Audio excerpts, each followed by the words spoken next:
Welcome to Mysterious Goings On. We're going to get right to the show after these messages.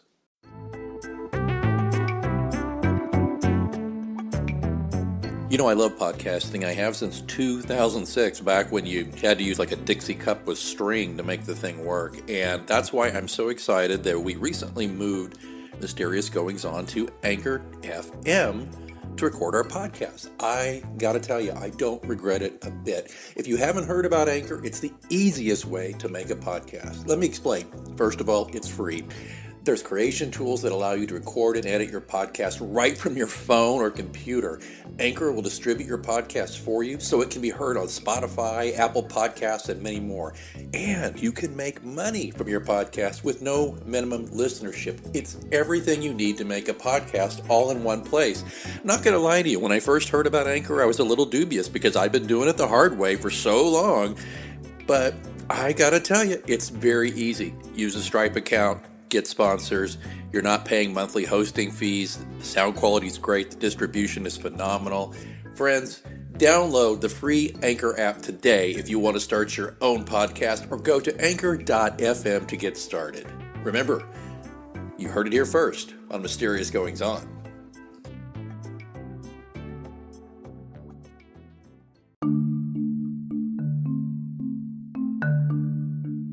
Been there, done that, got the t-shirt, huh?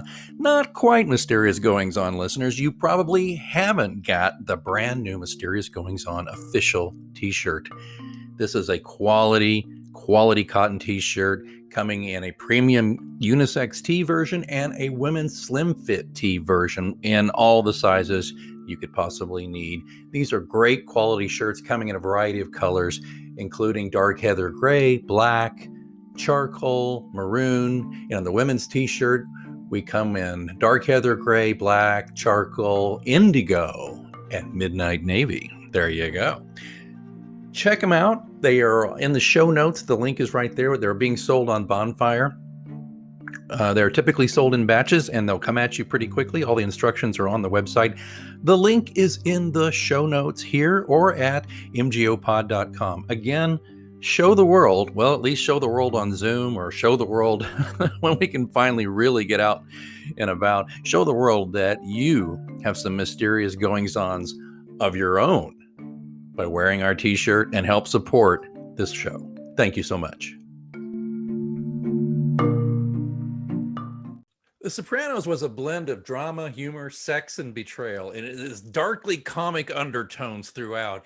And it aired from 1999 to around 2007. It was the story of the Italian-American mobster Tony Soprano balancing his family life with his role as the leader of a criminal organization pioneering decades of genre-bending peak TV right there.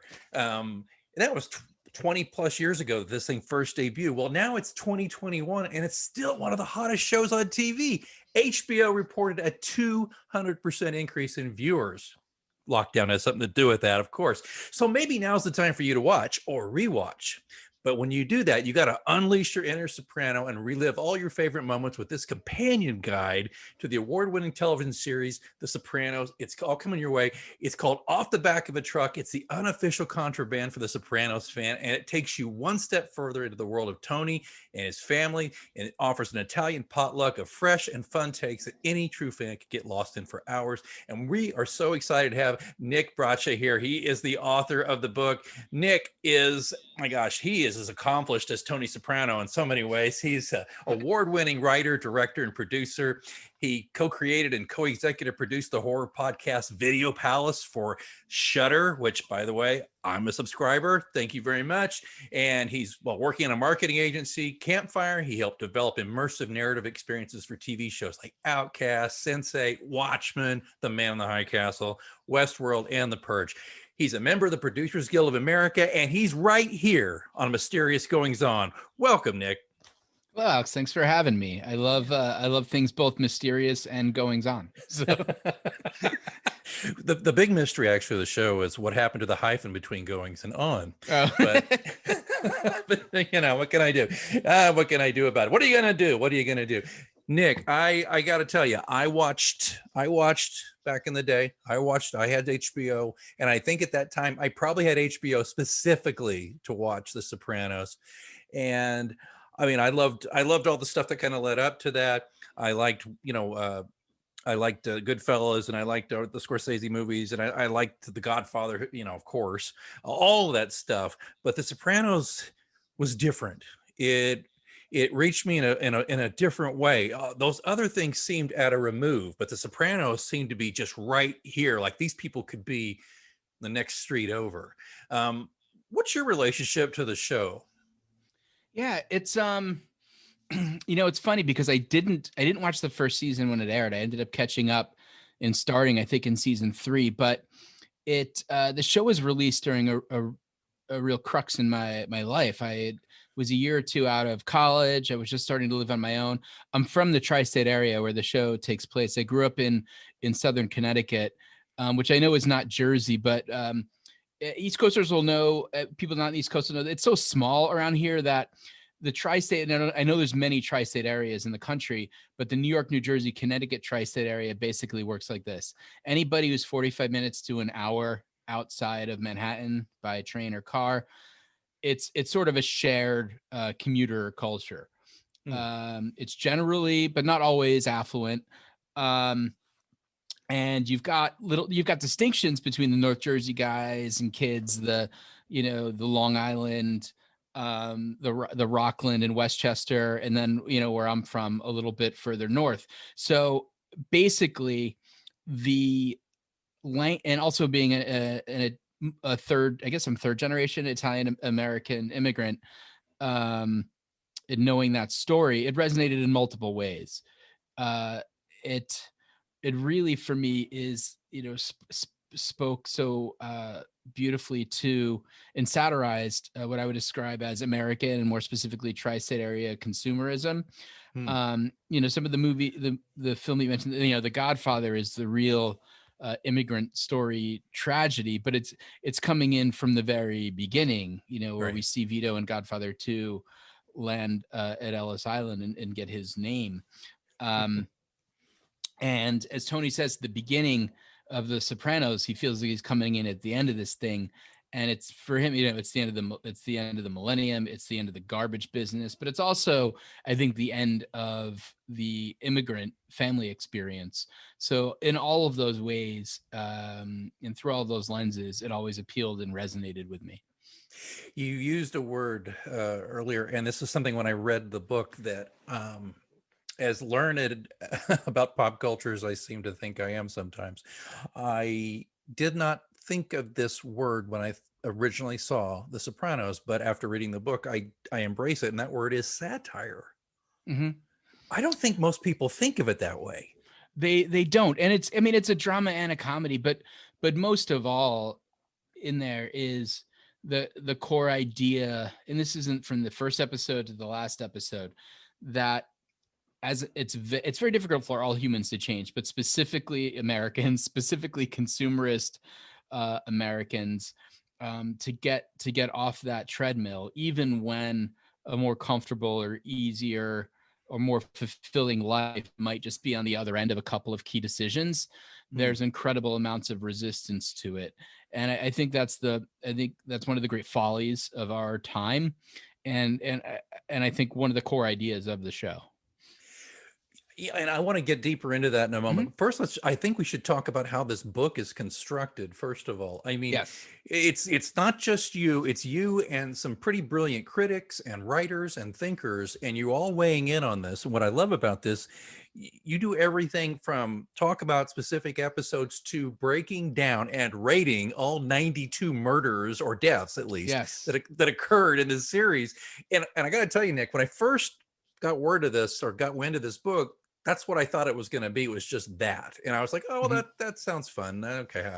Oh, we'll check it out. And then I get the book, and no, it's this treatise on on consumerism and these comparisons that are made that just blew me away, like comparing the Soprano crime family, and the Soprano family values with Trump family values.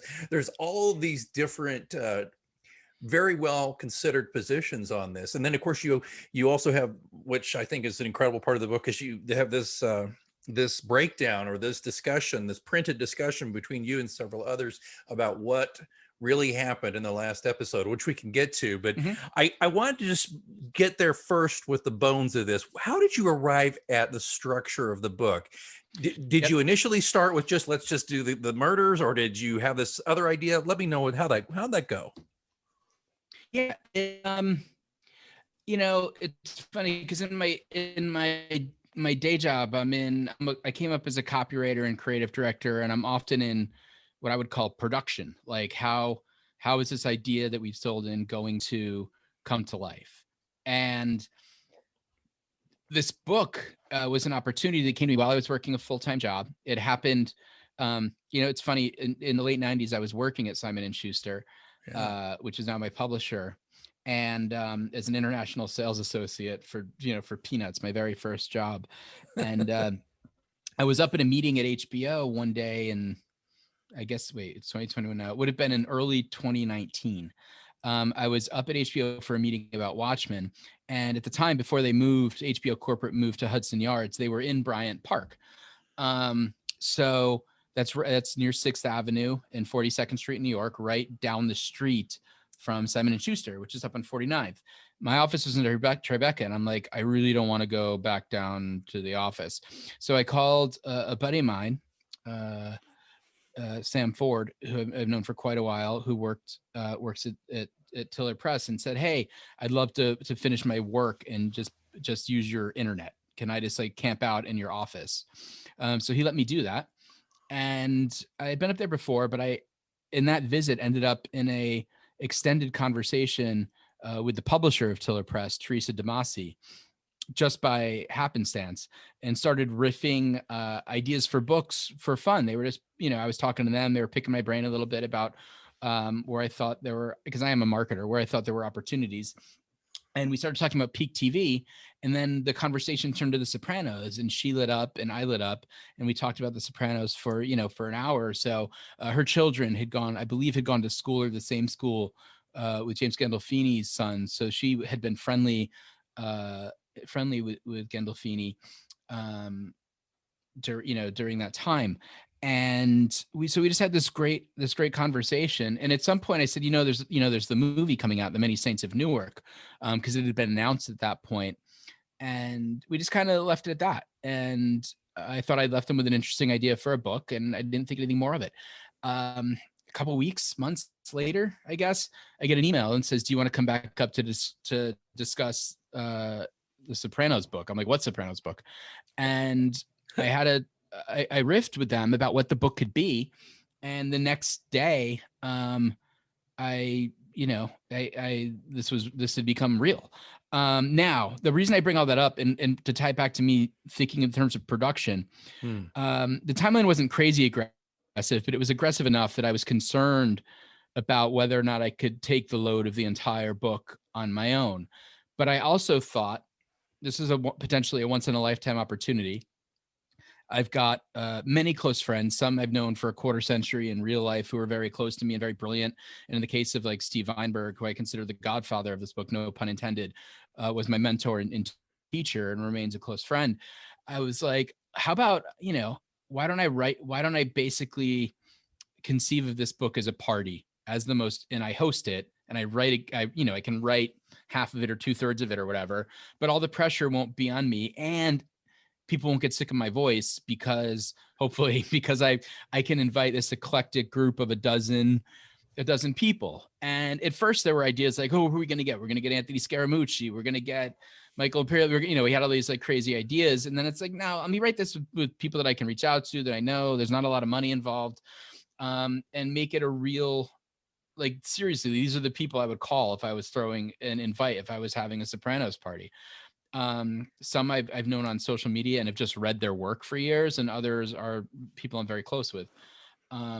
So that was like, it was by design. I thought it would make it more interesting. And just from a realistic production standpoint, I could produce and edit this book as well as write it, which will provide some balance all around. So that's how, it was conceived by both design and necessity, I guess is the Well, and I've got the hardback, and it's a handsome volume. There's great art on the cover. We'll have the cover art in the show notes, folks, at mgopod.com, along with links to where you can pick it up. But there's really nice design, I think, of the book. Now, I'm not a graphic designer, I'm a writer, but I mean, I looked at it, and when I flipped through it, when you get to the 92 deaths, there's some blood splatter on the page and stuff there's fun stuff like that. That's really good. But it's a beautiful deal, and it's tongue-in-cheek too, off the back of a truck, Unofficial Contraband for the Sopranos fan, and it's Nick Braccia and some friends of ours, so it's kind of, I like the way it's, I try to have a sense of humor. I try to approach everything with a sense of humor, and the show is hilarious, and the fans are hilarious. And it's like, how can we, I didn't want this tome to be too scholarly, right? But I also wanted to bring some heavy hitting. I wanted to write things about the show and notice things about the show that no one's ever done before. That was really important to me, because there's been so much written. Absolutely. And you did. And I'm going to tell you right now, I'll tell you, there's another point where I had some jaw drop going on here. And I know that I'm not the only one who loved this show, but you talk about influences in previous shows. And when you're talking about the Sonny Steelgrave arc of Wise Guy, dude, I think we're about the same age. I just flipped, but there's like only a few pages of that, but I really wanted to really explore that a little deeper, because I'll send you the longer version of that essay, because it got cut down. I got to go back to the original. I lost about 30 to 40% of it in edits, because we had to get to like a page number. I had all this stuff about actually how the Sonny Steelgrave character informed not just Tony, but also Christopher. Yes. And but God, how good of a show is Wise Guy? Oh my God. I mean, even when it got really weird in later seasons, right. But it still held together so well. But the whole thing, folks, if you're not a Wise Guy viewer, I believe if you get on certain platforms now, there's like whole channels devoted to it. But I think it was on Stir, they had a channel, they still do, for just Wise Guy. And man, I was flipping through there one day, and there's Sonny Steelgrave, and I am flipping out. Ray Sharkey, the late Ray Sharkey, really embodied that role so well. And I thought he was every bit as charismatic as Gandolfini was in Sopranos. So I love that. You even talk about the Rockford Files, because David Chase had there's all these little Easter eggs he drops in from his previous stuff. You get into that. It's fantastic stuff. So in the time we have left, I'd like to just kind of fire a few questions at you, though. What is the greatest episode? What is the one that you just say, if you're going to hang your hat on one episode, what's the one you pick? Yep. And I mean, like, everyone loves the Pine Barrens, and it's beautiful. Steve Buscemi did a great job with it. And it's so funny. And Whitecaps has such tremendous acting. That's really the height of the Gandolfini, Edie Falco arc, and their performances. It's and Steve Weinberg writes about that in his essay on method acting. But for me, it's the episode that I chose to write about in the favorite episodes chapter of the book, which is from season 5. It's the Michael Imperioli written episode, Marco Polo. And it's because, for me, so much of the angst and the anxiety and the anger in the show comes from keeping up with the Joneses. It comes from class distinction. In that episode, I often joke, and I make a joke about Gosford Park and Goomba Park in the essay, which was something Scott Van Doviak, who's a contributor to the book, originally said to me and told me I could borrow it.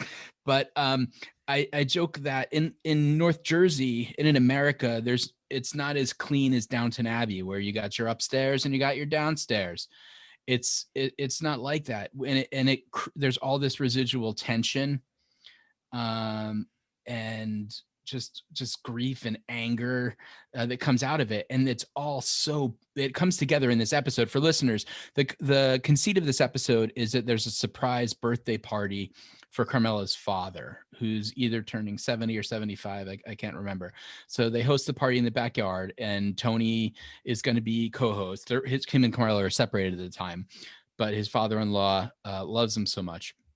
So, but at this party, you've got a real mix. You've got some, I would call them uppity Italians, more northern Italians, who kind of hold their nose up at Tony, and his mother-in-law, who just kisses their ass unapologetically. You've got the wonderful character of Tony Blundetto, the cousin of Tony Soprano, who's a really sweet guy who's trying to walk the right path. Yeah. But he sees what his cousin has. He feels like the lesser Tony, and he's only able to take it for so long. And you see his cousin and his mother sitting around at this party, kind of like, must be nice to have money. There's all of this, and it's beautifully directed so that you don't, every single look, every glance that people give one another, all of the thoughts, and all of us who have been at any party, any family party, any generational party, anyone where there's members of a family who are struggling financially versus others who are in the catbird seat. It's also familiar, and it's played. It's this beautiful ballet of class tension. And the crescendo is that Tony Blundetto reaches a point where he feels so bad about that his children want to spend more time with their rich cousins and less time with him, that it breaks his heart and puts him over the edge. So he then starts, committing murder for hire, that leads to his own fate. So it's for me, that's just a great episode that gets at the crux of what the show's mostly about. Absolutely. And the whole thing of the keeping up with the Joneses too, within the confines of a crime family, is just a fascinating observation. I mean, you see a lot of it. One of my favorite arcs is the Cleaver arc. Oh yeah. But when there's a great episode where Sir Ben Kingsley, mm-hmm. who riffs on him being, I don't know Sir Ben, I don't know if that's him or riffing on himself or whatever, you know what I mean? But the point being that all Christopher and his friend can do is just be agog at the what is it? I forgot what they call it. The room. It's the room celebrities go, and all the brands like give you a Rolex. Yeah, it's just the swag. It's swag, the swag. Yeah. Room. And it's just like he's beguiled by this room, Sir Ben, I want that. How much is that? I wonder, and you watch it and it's painful. And Kingsley's so good because you can see it in his eyes, this revulsion a little bit, I think. Oh yeah. For how crass it is, but to me that was probably a little more in your face, more writ large, about the points you're making about the consumerism and the keeping up. Yeah, I mean those guys are, and also they're hustlers. Yeah. It doesn't matter how much money they've got. They're always it doesn't matter how good Christopher's car is. It doesn't matter how good, how big little Carmine's house on the Hamptons is. They are going to be crass hustlers. Yeah. I mean, and Tony always wants a taste. Doesn't matter, like a case of wine or whatever. He always wants a taste. You got to bring him tribute or a gift or whatever all the time. That's something you see.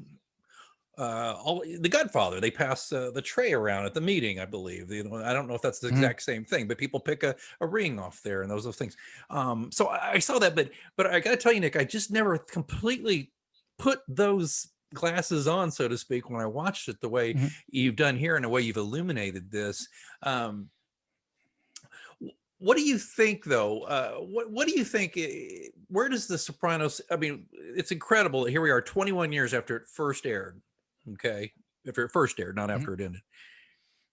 It's 200% increase in views. I rewatched the last 3 years of it in March and April because I just love those last bit. But where do you think it is in the pantheon of crime programming and stuff like that? Where does it fit in your opinion? I mean, from a television perspective, I think it's the greatest. And I mean, it's a different kind of achievement unfolding over, 7 years and being very, very novelistic, in its detail and in its tone shifts versus The Godfather, which is a real saga or family epic, which is told over just, I mean, even though it's so wonderful, it's not, I'm not counting part 3. It's, we're talking about 6 hours of TV versus 86. Yeah. But I do think that The Sopranos changed, it changed everything around crime drama. It sort of ended it with respect to, I mean, how many hit mob Italian American TV shows and movies have there been? Not since it came out, not many. What we're seeing is a proliferation of really interesting international stuff. Mm-hmm. The gangster genre, you've got your stuff like Narcos. There was a wonderful pair of movies out of Brazil called, is that the Elite Squad movies? I think those were really, really good. You've got Gomorrah, and the Marco Bellocchio movie about the Sicilian mob, Traitor, which was just out last year, which I highly recommend. It's on Stars right now. So you're seeing, it's almost like the crime genre has expanded into international, multilingual, into that much more dispersed, not disorganized, but rather what's the word I'm looking for? It's just decentralized. I feel like the idea of the crime family has been heavily decentralized. So I almost feel like, when Tony Soprano says, I feel like I'm coming in at the end of this thing, it's the millennium, it's the garbage business, it's the immigrant experience, and it's the Italian mob movie genre.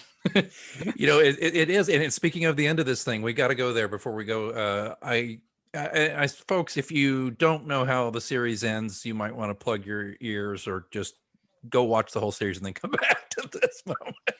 but the ending is so controversial, and I'll never forget being in my basement watching it, and it just goes to black. And I did like most people. I like, what the, no, he can't, no, because I just thought the cable went out. Yeah. Of course now. So there's this great discussion at the end about everybody asking, do you think Tony lived? Do you think he died? What happened? All this stuff. And it's the perspectives are, to me, just beautiful perspectives, and they're real well thought out, well considered, down to the diagram of the restroom where the gun might have been. I went in there and took some pictures at Holston's to figure out what would actually be possible.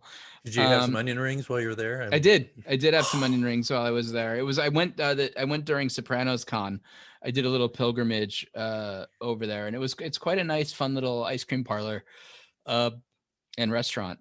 The and that chapter, that chapter was originally about 5 times. That conversation was 5 times longer than what's in the book. Also, it was really, really long and quite deep. Well, do you want to say what you think about? Oh, sure.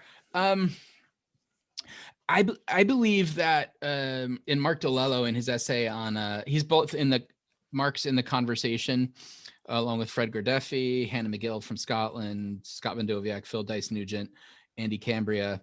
We're all having that chat, but Mark makes a real case filmically through editing and cinematography around themes that appear in the show for Tony being definitively killed in that last scene. I tend to agree, and I think even if you look at the episode and the episodes before it, there's enough clues there that I mean, one of the things I like to note is that it starts with the Vanilla Fudge's song, "You Keep Me Hanging On," and it's almost has this funerary organ like opening to it, and that cuts out before the lyrics start. But if the lyrics kept going, they would say, "Set me free, why don't you, babe?" Which is what I think Tony wants at that point. But Bobby's gone. That was his fault. Silvio's gone. His allies are few. His there's this one thing I read about that got cut was there's a song, and AJ and his girlfriend Rhiannon, that's the Fleetwood Mac song. Rhiannon are watching this like goofy video on TV, but the song's called Lifeboat Party, and I'm like, that's what the core 4 of the Sopranos family are at that episode. They're in a lifeboat. They don't have anywhere to go. Yeah. And and I feel like there's when Tony goes to see Junior, and he has this kind of Ozymandias moment, Yeah. where he says, "You and my dad, you ran North Jersey," and Junior doesn't give a shit. He was like, "Oh, we did." He's got full blown dementia, and Yeah. at that moment, Tony kind of realizes it's everything he's done is kind of for nothing, and that's the scene right before he walks in, and then you get this in Holston's. There's so many interesting things going on. If Yeah. you look at the names of the songs, they reference his sins of the past. There's also two big murals in the back, and one's got like a football player on it. That's not the real mural that's in Holston's. They put that there. And it's a little bit of This Is Your Life, because Tony obviously, never had the makings of a varsity athlete, but he was a high school football player. That's how he knew Davey Scatino. So it's all surrounding him and swimming around him. So I think that, and he's made his decision. We see the circular onion rings. We see the circles of Meadows' tires spinning. Yeah. We've got the Journey song saying, it goes on and on and on and on. He's either dead spiritually and has committed after his whole Kevin Finnerty situation, where he had a chance to choose to walk a different path and didn't. He's either riding the circles of the onion rings for the rest of his days, or he's getting it in that moment. I believe he catches it in that moment and that he's killed, but it's almost irrelevant because he's got no one and is spiritually dead at that point anyway. There's no turning back. So that's, I guess I do think he's dead, but I also think it kind of doesn't matter because he's dead. I think I agree. Although I had not, of course, thought through all of the wonderful insights you just made there. I had two things on that though. This was written in the book. It was like someone says, I'm sorry, I don't remember who says, but they say, yeah, and it goes to black and there's no sound because you don't hear it when it happens, or something like that. You're exactly. You're shot. You're dead. You're gone. This is Tony. Boom. He's gone. But I wanted to ask you this, and this may be just a really dumb question, but it's okay. What does it mean though that Meadow is still outside? I mean, he can see her from where he's seated, but she's not actually. Did she come in before it happens and sit down? She didn't sit down. She's just walking. He's looking up to see her come in. Right. That's right. And then, but does that mean something that she's not seated with the family, or is that way too much reaching? I just think that it means his eyes are on the door, not where they should be. He's exposed. He's exposed because he still has his eyes on the core four of the family. And I think it was it was a great technique to create suspense. Yeah. But it was the parking job and all that. Yeah. It's also a distract. It's somewhere for him to keep his eyes. And it was misdirection for us too, though, I think, as viewers. Oh, definitely. The constant with the car, you can't parallel park, and you're just, like you said, and you're tense and you're watching it, but that's not really where your eyes should be technically, but that's where they're showing you. Yeah. I just a couple more things real quick is Melfi. Yes. What's your thoughts on her wrapping it up? What do you think she is with this? Any thoughts on her? I tend to agree with insight that Steve Weinberg had, or his perspective on this, which is that dramatically after season 2, there's not a lot for Melfi to do after the stuff with the arc with Tony and his mom concludes. But what I think is still interesting periodically, and there are some good moments with Melfi, like when she's attacked and she wants to sick Tony on the guy but doesn't. But I love how we see that not only is she not able to make real progress with Tony, but she makes him a more effective boss and a more effective killer. There's a chilling moment where she tries to make an excuse for Christopher after the Cleaver situation, after Tony understands that the subtext of Cleaver was about Christopher's frustrations with Tony around Adriana and Adriana's demise. And he says to Melfi, "I've learned too much about the subconscious in here." And that's the moment, I think, where he decides that, Christopher's, not long for this world. It's going to be the how and when it happens is a matter of circumstance. But it's at that moment that like there isn't going to be any coming back for Christopher. And it's because of things that Tony's learned sitting in that chair.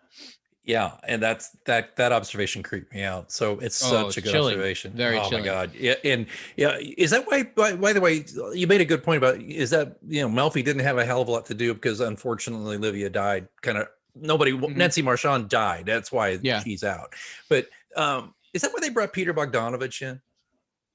I don't know why they brought him in, aside from maybe just having him around. I like Bogsy. I think he's good. I think he's good on the show. I think he's probably playing himself. But it's funny. I almost evoked him early on because with all creative stuff and like with this, like the situation of this book, with me giving an opportunity, a timeline, what I want to, a chance to do this with my friends. I think of the Bogdanovich movie Targets a lot, where Roger Corman said, and this isn't going to be exactly right, but Roger Corman basically said, yeah, I'm making this up, 20 grand a week. Boris Karloff owes me 2 days of work. 2 days of work for free. Yeah. And it's got to be about something ripped from the headlines. Go. And then Bogdanovich had to figure it out. Like I'm a big fan of the real creative production tends to be, all right, what's in the fridge that isn't expired? What can you make? Yeah. It's just the realities of it. I'm more comfortable writing from scratch than in production, but getting stuff done goes to the way that Bogdanovich approached that movie and how Roger Corman pushed people to get things done. Here's the ingredients, figure out the proportions. Did you by any chance listen to the Ben Mankiewicz podcast with Peter Bogdanovich? No, it's like you got to. I mean, if you like this guy, I mean, you've got it's like 7 to 10 episodes. It's in depth, but what's great is they include some of Bogdanovich's recordings when he interviewed like John Wayne and I mean this and Howard Hawks, and I mean this is from, I'm a film nut, obviously. I couldn't believe it. Anyway, I'm sorry to get off track on that. I love getting off track. It's great, isn't it? I mean, it's just great. It's just funny I can say Peter Bogdanovich to someone who doesn't go, huh? Anyway, I love his work too, and I totally agree. And he talks a lot about targets in one episode too. So that story is very cool.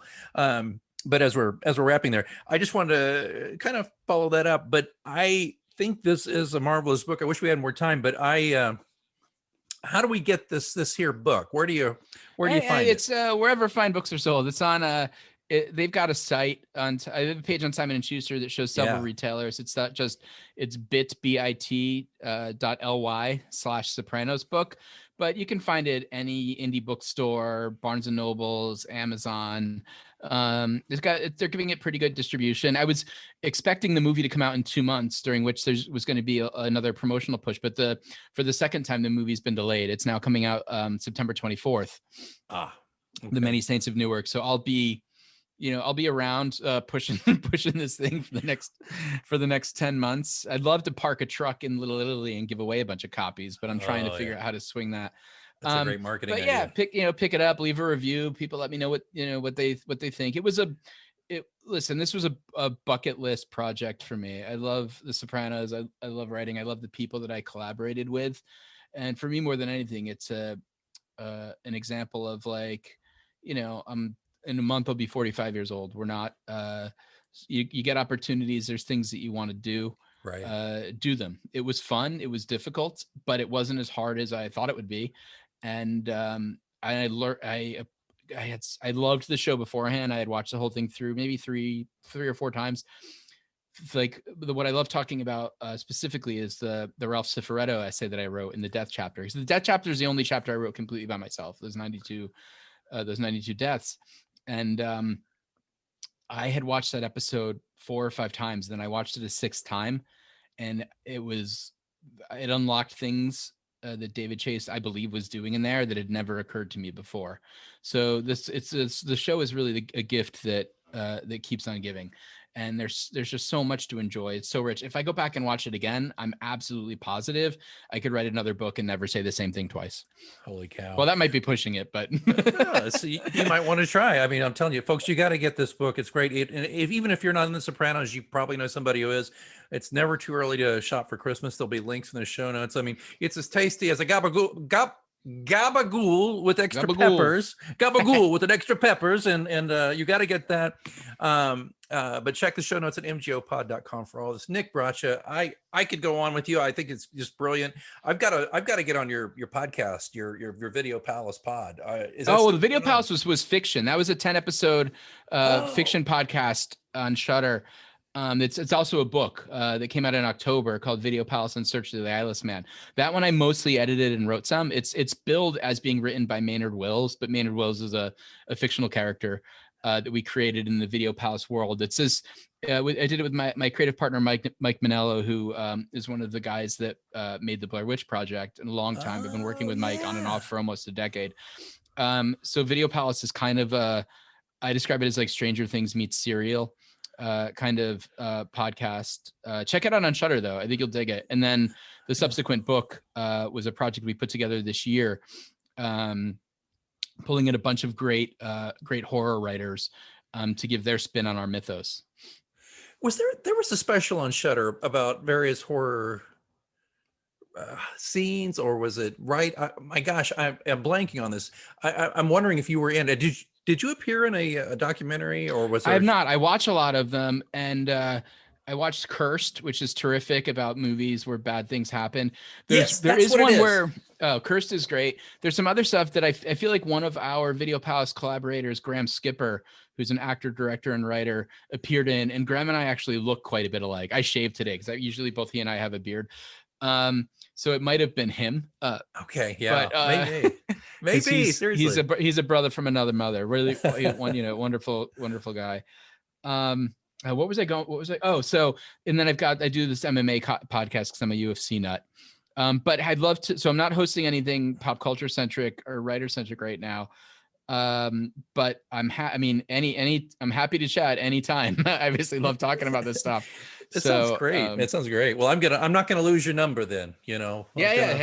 Happy to be on whenever. And I'll see if I can dig up both because I actually haven't looked at them in probably a year and a half. I'll look at the extended or original cut of the Wise Guy essay, which was it's definitely more raw and a little sprawling. And I'll also see if I can dig up the original or the long version of the last chapter. Those may get released in some other format someday, so just keep them on the DL. Oh, absolutely. But, I would be honored. I haven't actually shared either of those things with anybody yet. So I'll pull those out. So as long as I could find them in a Google Doc somewhere. Well, I was gonna say, it's the first guy who's mentioned Sonny Steelgrave apparently to you lately. Oh yeah, right? I love Sonny. I caught on to Wise Guy late. Weinberg got me into that also. And it's just like that performance. It's funny. I was just watching an early episode of Barney Miller where Ray Sharkey shows up. And then The Idolmaker, this terrific movie he's in with Peter Gallagher. Yeah. What a talent. Gone. Had some demons. Gone way too soon. Yeah. But geez, what it's and the point I try to make in the book is that Gandolfini's performance is singular, but Ray Sharkey was the first truly emotionally vulnerable mob boss. Michael Corleone, he there were times when he was certainly hurt, but we never saw Michael shaken. We saw him angry. Yeah. I think that what Ray Sharkey did was really special, and that nothing had happened quite like that before.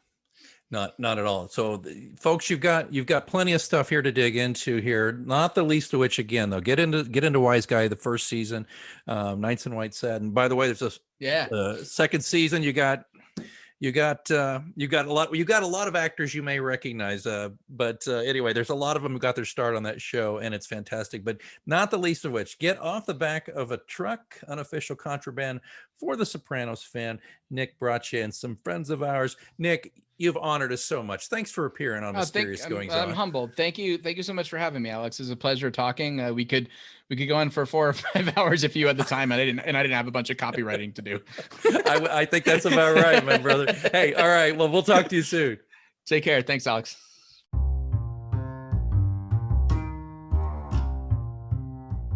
Hey, folks, we're going to take a quick break in the episode. I probably mentioned here and there that I have another podcast called PR After Hours. PR After Hours is basically an after-hours virtual lounge where public relations, marketing, and general business professionals get together and have a laid-back conversation about what they do and how we can help each other. It's great tips if you're running a business or if you're part of a PR or marketing team or you own your own business. I guarantee you'll learn a lot of stuff. It's a twice-weekly show. We've been doing it for a year now. Very proud of it, and you can get it right here on Anchor FM or pretty much wherever you get quality podcasts. But if you want to learn more information about PR After Hours, please visit prafterhours.com. I hope you'll check it out. It's a little bit different vibe, obviously, than Mysterious Goings On, but also I think if you're not careful, you might learn something and have a laugh or two as well. Thanks so much. Again, that's PR After Hours on Anchor FM.